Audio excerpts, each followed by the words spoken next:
Well, welcome back. We want to continue this conversation about Oahu's contaminated water. Joining us live is Wayne Tanaka with the Sierra Club of Hawaii. Wayne, thank you so much for joining us tonight. We want to start off with the very latest today. Demonstrators were gathered outside of the state capitol to hold a die-in, demonstrating their calls for the Navy to shut down the Red Hill fuel storage tanks, that is. So a lot of people joining the call and concerned right now. Yeah, absolutely. Thank you. Great to be here. Yes, I think today's event was organized by a group called the Oahu Water Protectors. It includes folks who have been involved in this issue for years, like the Sierra Club, Hawaii Peace and Justice, some people who have been involved with this issue for decades. And although we come from, I think, different places on the political spectrum, have different perspectives on different things, we all agree that we just can't sit around and watch our water supply become contaminated, potentially irreversibly and potentially for a very, very long time. And has the ship already sailed on that to some degree? Obviously there's concerns. We just spoke with the head of the Board of Water Supply, not sure whether the aquifer itself at this point is contaminated. What are some of the concerns you're seeing, and what potential long-term impacts would that have on our environment as we wait for those samples to come back?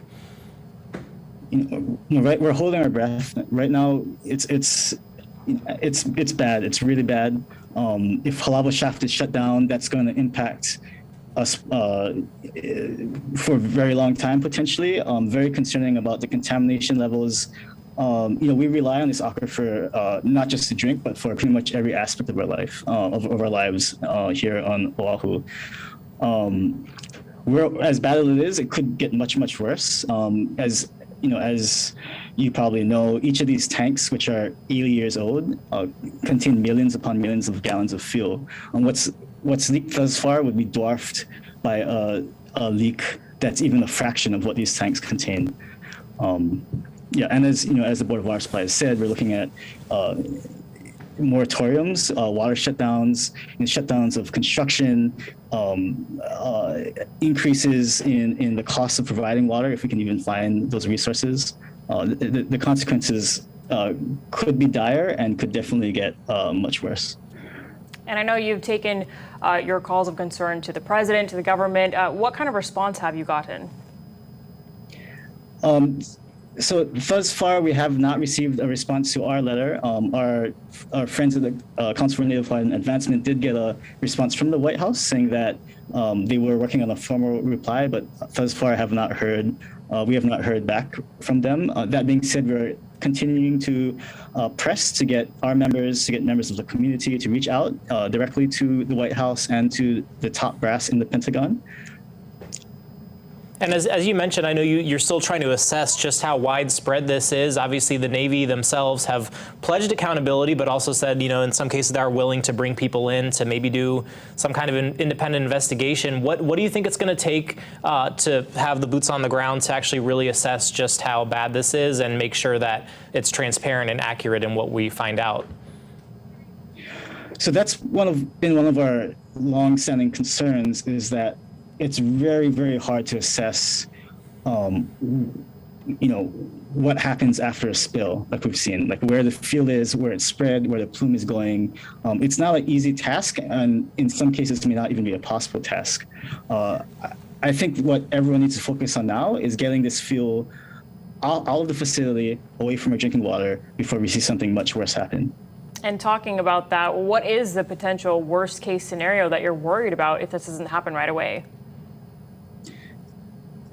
So over the course of the lifetime of this facility, we've seen 180,000 gallons leak. The historic leaks have hit the groundwater table. In 2014, we had a 27,000 gallon leak that hit the groundwater table. Again, these tanks each hold up to 12.5 million gallons of fuel. Even 1 million gallons would be 37 times what we saw in 2014. So as you can imagine, a spill of even just a fraction of what one of these tanks hold would dwarf the impacts that we're seeing today. And I think everybody's trying to look for the solution here, but even if they are shut down, what happens then? Where would all that fuel go, and would that process be safe? Right. So we don't know. We don't know where the fuel is coming from now, and that's why in the governor's emergency order, he gave the Navy time to assess the integrity of their pipelines, of their pumping station, to see if it is safe to even get this fuel off the aquifer. Once they make that assessment, the order requires them to drain the tanks. And there are options for storing this fuel temporarily in alternative locations.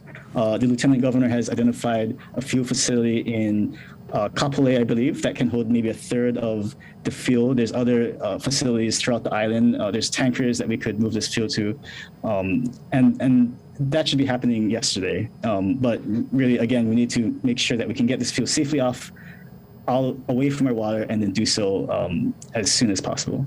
And just real quick, can you just kind of, there's a lot of science behind this. A lot of people don't really understand how this works. Can you just kind of briefly, just in layman's terms, just for people watching here on Oahu, should they be worried? Yes. Oh, yes, they should. Again, this provides the drinking water for everyone from Halavo to Mauna Loa to Hawaii Kai. This includes, downtown Honolulu, Waikiki, the majority of our hospitals, our schools, our homes. The impacts to our very way of life would be devastating. This is an existential issue, and that everyone who cares about this place, who loves, Hawaii and Oahu, we should be very concerned. Yeah, a lot of concern out there, and we appreciate you joining us to kind of break it all down for us. Thank you so much, Wayne. Thank you. Thank you. Aloha.